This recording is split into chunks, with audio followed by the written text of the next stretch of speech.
Hey guys, welcome back to Let's Play Indiana Jones and the Fate of Atlantis. When we last left off, we were trying to find the lost dialogue of Plato. And I actually failed to mention something.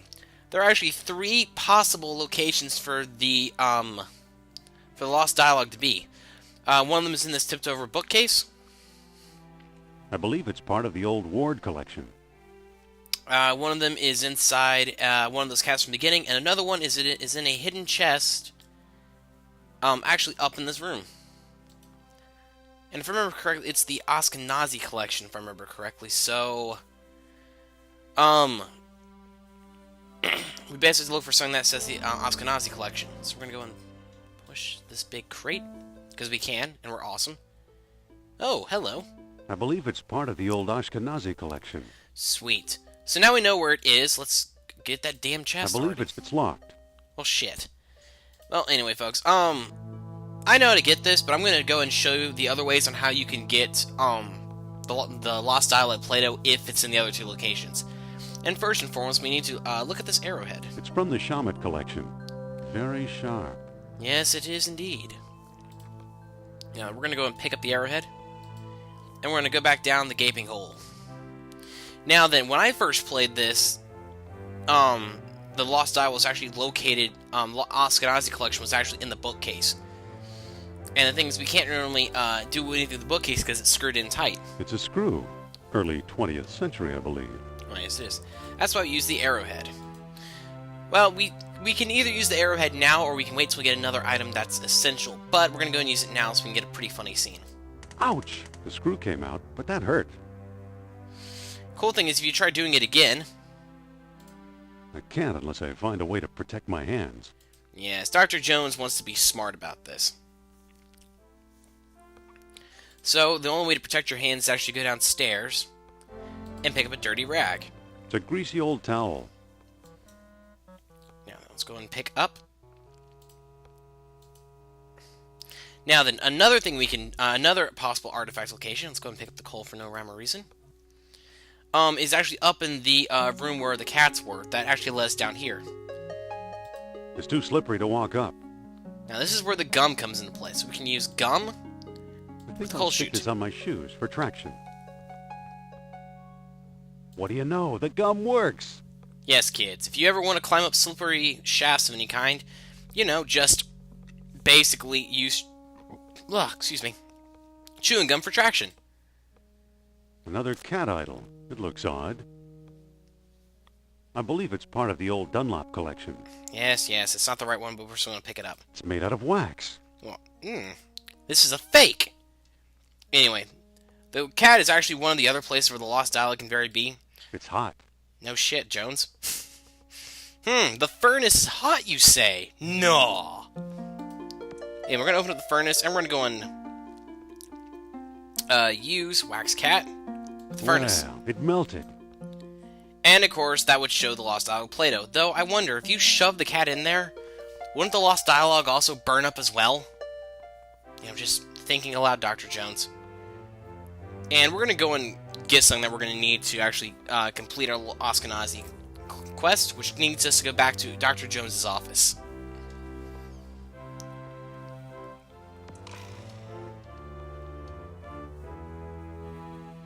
Yes, crossing the streets in the middle of the day.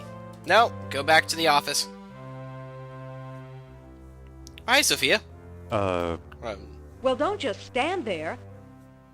Go find Plato's lost dialogue. Okay. Why does he... I need to go to my icebox first. Phew. Guess I should have cleaned it out. We should have.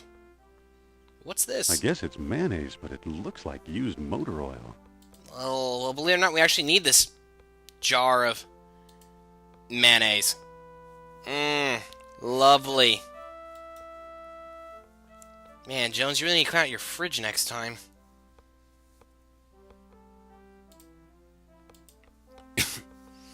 Come on, Dr. Jones. We have a lost dialogue to get.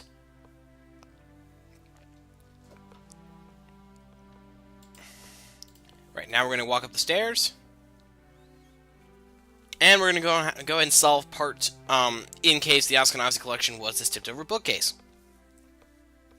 So, we're going to use the dirty rag with the arrowhead. Now we can use the arrowhead to remove all the other screws. It's unscrewed. It's unscrewed. It's unscrewed. It's unscrewed. Then we can open it. There's nothing of importance here. And that's, of course, where the dialogue would have been.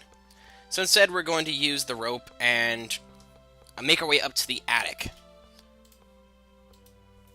Yeah, so you all remember the attic, right? This nifty little place up here? Nope. The place where we started our whole adventure. But the thing is, we can't really reach it. I can't reach it. Thank you, Jones. Marcus thought potlatch Indians carved this. Looks like a movie prop to me. Now then, the idea is to get the totem pole up the hole, so let's go and pull it. The floor isn't slippery enough. It won't move. Well, then I guess we're going to have to use our mayonnaise with the totem pole. Oh, lovely. Pull it one more time.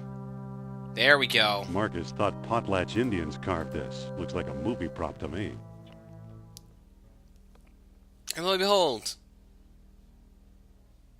Anyway, we need to look at the urn. It's some kind of funeral urn. I believe it's part of the old Ashkenazi collection.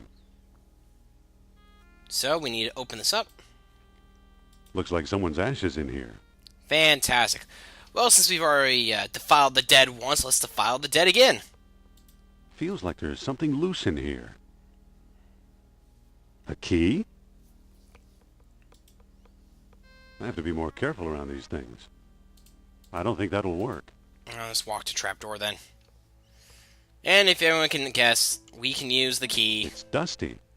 Use dusty key with dusty old There's chest. a manuscript inside. The lost dialogue of Plato. Score! Quickly, let's go take it to Sophia to show that she was right about Atlantis the entire time. Because that's all that matters to us, right? The importance of history. The finding of Atlantis. The cradle of everything that's right and odd about archaeology. Screw the Ark of the Covenant. Or the amazing Shankara stones. Or hell, even the Holy Grail. No, Atlantis is far more important than those other trivial matters. Yes. Actually, as far as Indiana Jones' timeline goes, I got it. I want to say found this does Plato's take lost place dialogue. after Last Crusade. Really? Our jungle friend Sternhardt is quite the scholar. Let me see. And now we shall read, folks. The Hermocrates. Now at last, I have Plato's lost dialogue translated entirely. The Greek original is lost, so I've used the Arabic text I found in the Italian monastery years ago and always thought it was a hoax. Now I wonder, could this remarkable book hold the secret to the long-lost Atlantis? Probably not. No one will publish it, that's certain. The fear of ridicule is too great. To be safe, I have sent a copy to Ashkenazi. Charles Sternhouse, London, 1922. Hermocrates. In shame I hereby do recant the time and place whereof Critus spoke, and rendering Egyptian into Greek, he made a tenfold error. Instead of lying 3,000 miles hence, Atlantis may well have been 30,000 miles away, or perhaps it was less than 300 miles from our own shores. Likewise, it may be that the Lost Kingdom held sway as many as 100,000 years ago, or as few as 1,000. If a kingdom arose on Earth beyond anywhere men might travel, then we would never have heard of it. We ought to accept the lesser figure. So, glorious Atlantis founded two colonies, the lesser 360 miles northeast of the city, and the greater 450 miles away southwest. The gates of the kingdom opened with only the aid of special stones. At many outposts, the sunstone sufficed, if morning light warmed the tall horns, which is the key to a puzzle later on. At the greater colony, a moonstone was also needed, with the sun dying as a new moon is born. To approach Atlantis itself, a world stone was required as well. With a waxing moon, the skies only replied to the fires below. The entrance yielded only contrary to minds. And it is said that the dwellers in Atlantis had no horses nor any need of them, or a calcum, the metal that glittered like fire. This This they had instead. They cast it into shiny beads and used them as we do minted coins, paying statues to do their work as if by magic. When their colonies were failing, wise men carved strange devices out of amber to search for the metal, but only the proud Atlantis ever yielded a supply. Socrates, you have called the kingdom wealthy, but surely this is absurd. As the water rose around their city, the kings of Atlantis, one after another, sought to hold off fate. Knowing mortal men would never rule the sea, they planned a huge colossus, which, by the use of orichalcum, 10 beads at a time, would make them like gods themselves. Nur-Ab-Sah was one such king. He it was, say the wise men of Egypt, who first put men in the colossus, making many freaks of nature at the time, when the celestial spheres were well aligned. Socrates, this I doubt. We are hearing a child's tale. Who knows? Maybe Sophia's good Nur-Ab-Sah may not be such a wise man he claims to be. I don't see how this will help us find Atlantis. Bullshit! Really? Didn't you notice Plato's tenfold numbering error? So he got his dates mixed up. Why is that so important?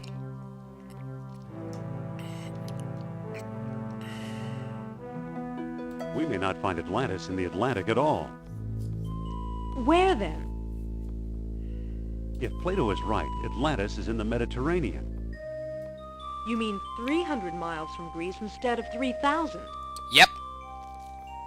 Yes, the cradle of civilization. You could be right. I'm always right. He once told me he came from the middle of the world. That's what Mediterranean means.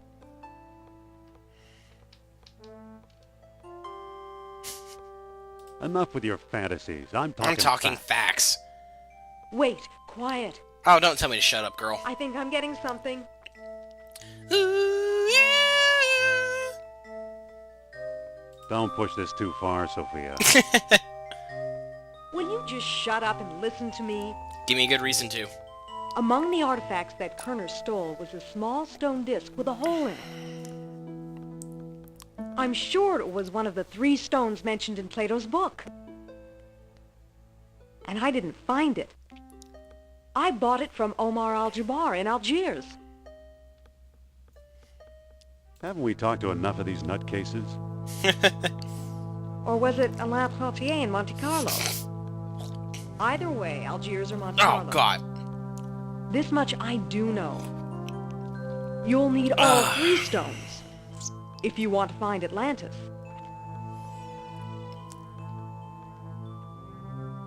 How will I find Trottier and Al-Jabbar? Not so fast. What? First, I'm going to tell your fortune. My fortune? Look into my eyes. No, thank you. I know how this works. Deep into my eyes. Stop trying to come on to me. For Pete's sake, I'm not going to hurt you. Bullshit! How do I not know now that? Now hold still. Fine. You are a remarkable man, Dr. Jones. Why, yes, you I am. possess great strength of character. That I do. You are resourceful. Always eager to solve life's deepest puzzles. I could never follow the thoughts of your maze-like mind. So I can't follow you along the twisting path that leads to Atlantis. Now this is where the game can split up into 3 different parts until we actually get to Atlantis itself.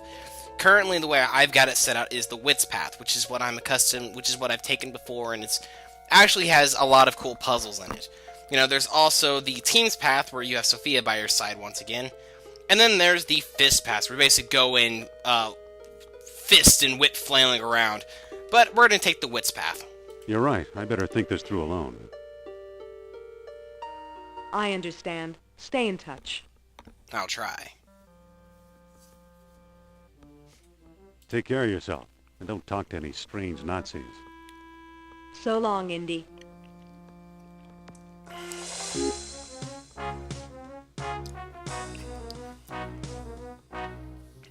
Now, first and foremost, our next destination is Monte Carlo.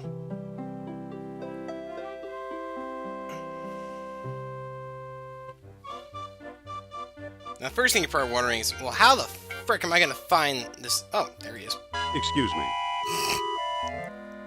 Are you Alain Trottier?